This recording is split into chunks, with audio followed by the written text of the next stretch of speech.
ఈ breaking news చూస్తున్నాము. ఆంధ్రప్రదేశ్ మాజీ ముఖ్యమంత్రి వైఎస్ఆర్సీపీ పార్టీ అధినేత జగన్మోహన్ రెడ్డి గారు ఈరోజు తాడేపల్లి వేదికగా ప్రెస్ మీట్లో పాల్గొన్నారు. ఇదే ప్రెస్ మీట్లో జగన్మోహన్ రెడ్డి గారు కుండబద్దలు కొట్టే కొన్ని విషయాలను కూడా ఈరోజు సమాజానికి బయట పెట్టడం జరిగింది.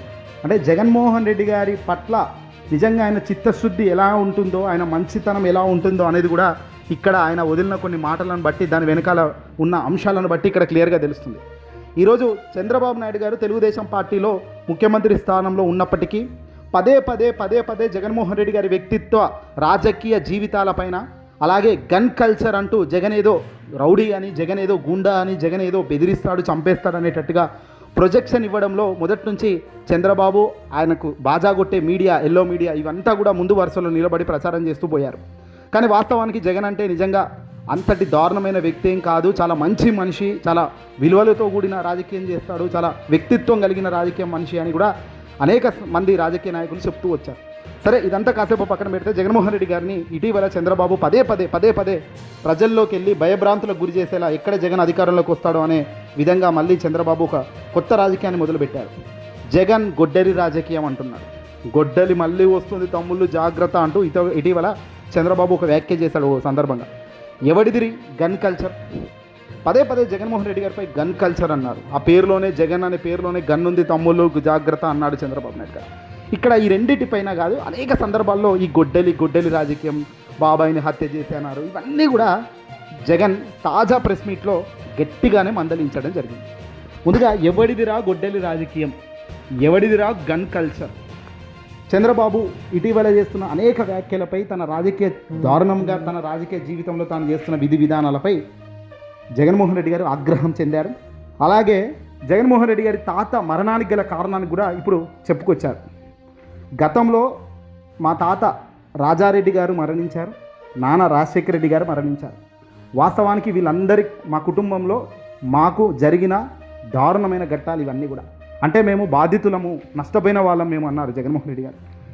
నిజంగా మాది గన్ కల్చరా, నిజంగా మాది గొడ్డలి రాజకీయమా? మా మనుషులు చనిపోతే సాక్షాత్తు మా తాత రాజారెడ్డి గారు చంపింది ఎవడు? ఈ ఘటన జరిగినప్పుడు చంద్రబాబు నాయుడు గారు అసెంబ్లీ కంటే ముందు రోజుల్లోనే ఇది జరిగింది, అసెంబ్లీ సమావేశాలకు. ఆ టైంలో చంద్రబాబు నాయుడు గారు ముఖ్యమంత్రిగా లేదా? చంద్రబాబు హయాంలో ఇదంతా జరగలేదా? ఎక్కడ వైఎస్ రాజశేఖర రెడ్డి గారు పెద్ద ఎత్తున తాను ఎదుగుతాడో అన్న భయంతో తన తాతను చంపి వైఎస్ రాజశేఖర రెడ్డి గారికి ఒక భయం కల్పించాలనే ఒక దారుణమైన గొడ్డలి రాజకీయం చేసింది చంద్రబాబు నాయుడు గారు కాదా? ఆ కేసుల్లో దోషులు, అంటే జగన్మోహన్ రెడ్డి గారి తాతగారిని చంపిన దోషులను సాక్షాత్తు హైదరాబాద్ ఎన్టీఆర్ ట్రస్ట్ భవన్లో దాపెట్టి రక్షించింది ఎవడు అని జగన్ ప్రశ్నించాడు. ఈసారి మా నాన్న కూడా అంతే. వైఎస్ రాజశేఖర రెడ్డి గారి విషయంలో నాన్న చనిపోయిన ముందు 2 రోజుల ముందు అసెంబ్లీలో చంద్రబాబు ఏమన్నారు? మళ్ళీ నువ్వు అసెంబ్లీలో ఎలా అడుగు పెడతావో చూస్తాను అంటూ ఒక గట్టి వ్యాఖ్యలు చేశారు. అది ఆ మాటలు అన్న 2 రోజులకే రాజశేఖర రెడ్డి గారి హెలికాప్టర్కు సంబంధించిన ప్రమాదం జరిగింది. ఇప్పటికి కూడా అనేక లొసుగులు ఉన్నాయి, అవి ఏవి కూడా బయటకు రావడం లేదని జగన్మోహన్ రెడ్డి గారు సాక్షాత్తు జగన్మోహన్ రెడ్డి గారి ప్రెస్ మీట్లోనే అన్నారు. ఈ వ్యాఖ్య ఎవరిది గొడ్డలి రాజకీయం? ఈ గొడ్డలి రాజకీయం అంటున్నారు మా చిన్నాన్న వివేకానంద రెడ్డి గారికి సంబంధించి హత్య రాజకీయం.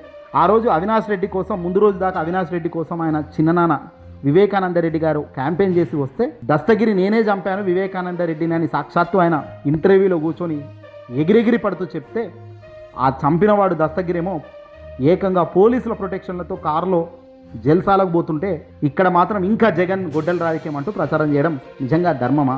చంపినవాడు నేను చంపాను అని అన్నాడు, అయినా పీకింది ఏం లేదు. అసలు అయ్యా చంద్రబాబు, అసలు ఎవరిదయ్యా గొడ్డలి పార్టీ అని?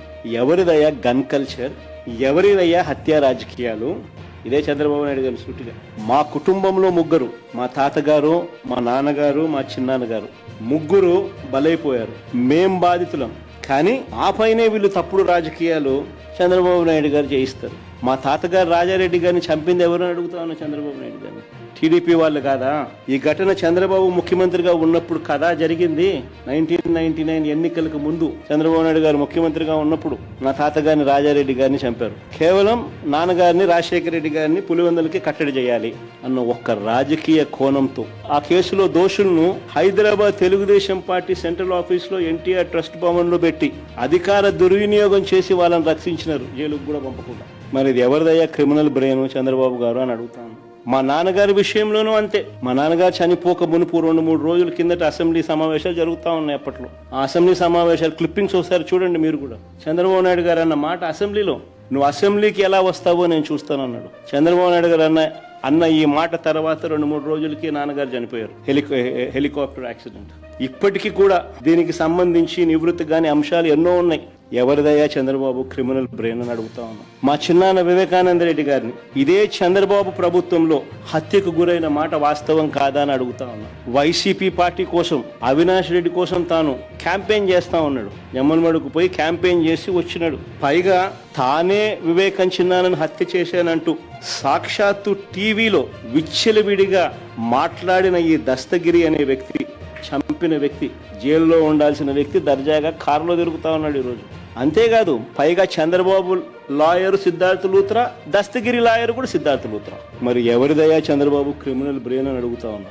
ఇక గన్ కల్చర్ గురించి మాట్లాడారు జగన్. చంద్రబాబు గారి బావమరిది నందమూరి బాలకృష్ణ గన్ పట్టుకొని 2 సార్లు ఇద్దరిని లేపేశాడు. గన్తో టపా టపా అని కాల్చి పాడేశాడు. అలా కాల్చి పాడేస్తే ఇద్దరు చనిపోయారు. ఆ ఇన్సిడెంట్ జరిగిన కొద్ది రోజుల్లోనే ఆ సాక్షులు, ఇంట్లో ఉన్న సాక్షులను ఏకంగా వాచ్మెన్ ఈ గన్ను పట్టుకొని చంపుతున్నప్పుడు చూసిన వ్యక్తి వాచ్మెన్. ఆ వాచ్మెన్ కూడా బండరాయితో కొట్టి చంపిండు. ఈ ఇన్సిడెంట్ జరిగిన కొద్ది రోజులకే బండరాయితో వాచ్మెన్ మరణం ఎలా జరిగింది? గొడ్డలి రాజకీయం, గన్ కల్చర్ ఎవరికి ఉంది?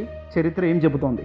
ఆ తర్వాత సాక్షులను కూడా చంపింది మీరు కాదా? సాక్షాత్తు ఎన్టీఆర్ కుమారుడైన హరికృష్ణ గారు మరణం యాక్సిడెంట్లో మరణిస్తే కేటీఆర్తో రాజకీయాలు పొత్తులు మాట్లాడుతున్న వ్యక్తి చంద్రబాబు నాయుడు గారు కాదా? సాక్షాత్తు కేటీఆర్ ఈ విషయాన్ని బయట పెట్టలేదా? ఇవన్నీ విడిచిపెట్టిన నువ్వు మనిషివా అంటూ జగన్మోహన్ రెడ్డి గారు చాలా గట్టిగానే మందలించారు. చంద్రబాబు గారి బావమరిది వియ్యంకుడు బాలకృష్ణ టపా టపా అని గన్ను పట్టుకొని కాల్చబడేలేదని అడుగుతా ఉన్నా. ఇదే పెద్ద మనిషి బాలకృష్ణ, చంద్రబాబు నాయుడు గారి వియ్యంకుడు. ఎవరిదయ్యా గన్ కల్చర్ అని అడుగుతా ఉన్నా. ఆ తర్వాత సాక్షులు ఉండకూడదని చెప్పి ఆ ఇంట్లో ఉన్న వాచ్మెన్ ను బండరాయితో మోది చంపారు. ఇంకొక ఇన్సిడెంట్, పాపం ఎన్టీఆర్ గారి అబ్బాయి హరికృష్ణ గారు యాక్సిడెంట్ లో ఆయన చనిపోతే పరామర్శ కోసం అని చెప్పి పోయి చంద్రబాబు నాయుడు గారు కేటీఆర్ తో పొత్తులపై చంద్రబాబు మాట్లాడారు శవాన్ని పెట్టుకుని. మరి ఎవరిదయ్యా శవ రాజకీయాలని అడుగుతా ఉన్నా. అంతేకాదు సొంత కూతుర్నిచ్చి రాజకీయ జీవితాన్ని ఇచ్చిన సొంత మామ, తండ్రితో సమానమైన ఎన్టీఆర్ గారిని వెన్నుపోటు పొడిచి సీఎం కుర్చీని, ఆయన పార్టీని, ఆయన గుర్తును లాక్కుని ఆయన చనిపోయేట్టుగా చేసింది ఎవరయ్యా చంద్రబాబు అని అడుగుతా ఉన్నా.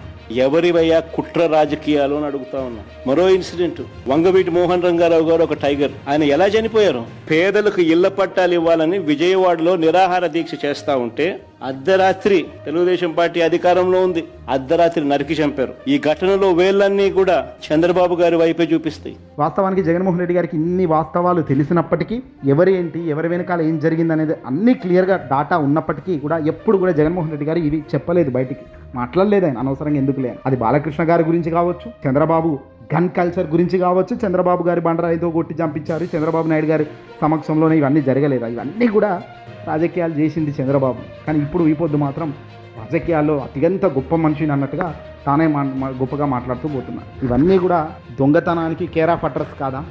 ఈరోజు అధికారం వచ్చింది, పవన్ కళ్యాణ్ పావుగా వాడుకుంటూ డిప్యూటీ సీఎం హోదాలో తనను కూర్చోబెట్టి రాజకీయం చేస్తూ, ఇష్టం ఉన్నట్టు రాజకీయాలు చేస్తూ, ఇష్టం ఉన్నట్టు మాట్లాడుతూ చెప్తూ పోతున్న మీరు నిజంగా రాజకీయ విలువలతో కూడిన మనుషులా?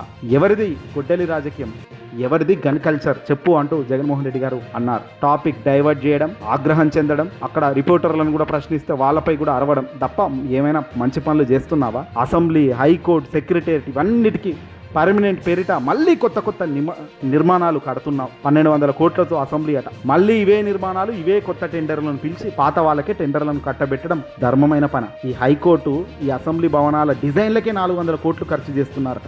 కొత్త కొత్త బిల్డింగ్లకు అయ్యే ఖర్చు 10,550 కోట్లు. ప్రస్తుతం చదరపు అడుగు 20,000 అట.